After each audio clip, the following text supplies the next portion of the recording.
distribución, do número de obradoiros, unha aposta importante neste ano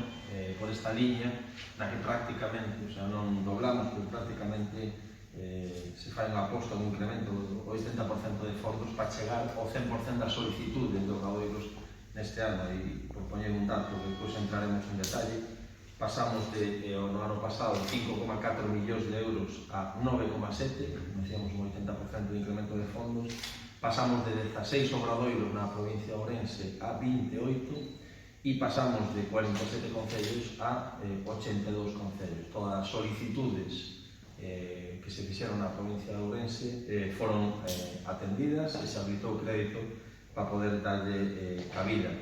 Dentro dun plan de formación importante, neste ano 2021 habilita a Consellería dun total de 152 millóns de euros. Centrándonos un pouco no que son os obradoiros e na importancia dos mesmos, sí que me gustaría reseñar a importancia de ser promovidos tamén por concellos e eminentemente rurais, en a maior parte dos casos, a importancia que cumple, facilitando unha man de obra necesaria en cada un dos casos según as circunstancias propias de cada concello.